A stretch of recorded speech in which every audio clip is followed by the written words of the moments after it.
Happiness is a butterfly, which when pursued, is always just beyond your grasp, but which, if you will sit down quietly, may alight upon you.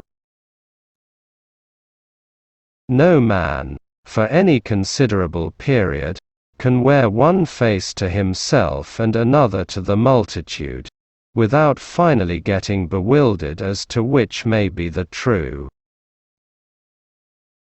I cannot endure to waste anything so precious as autumnal sunshine by staying in the house. Love, whether newly born or aroused from a death-like slumber, must always create sunshine, filling the heart so full of radiance, that it overflows upon the outward world.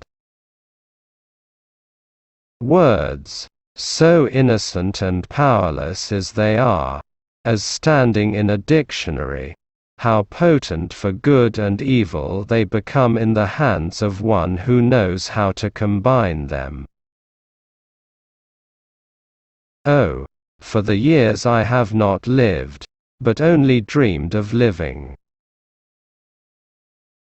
I have laughed, in bitterness and agony of heart, at the contrast between what I seem and what I am.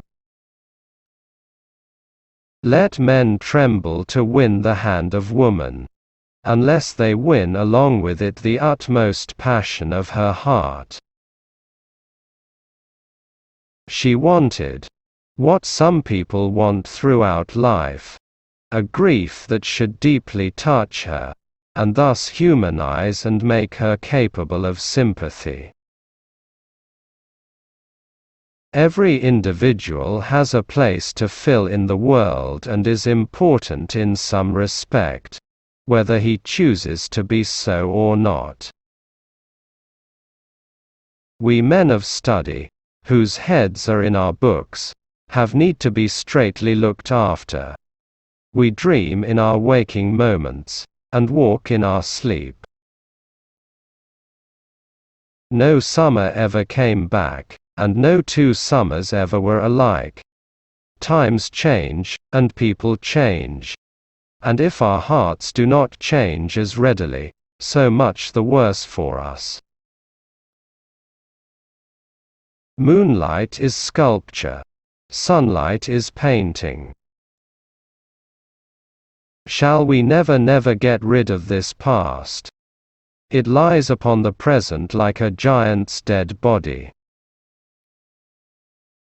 "Hold thy peace, dear little Pearl," whispered her mother.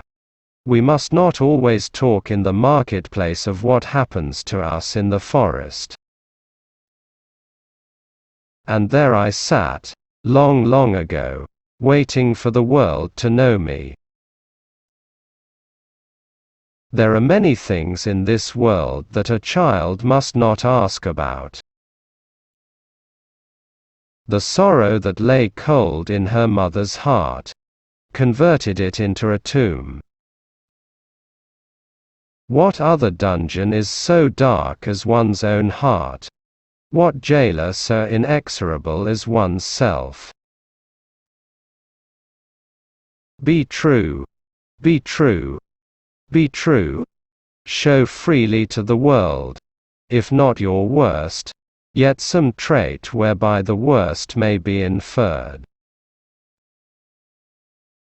When an uninstructed multitude attempts to see with its eyes, it is exceedingly apt to be deceived.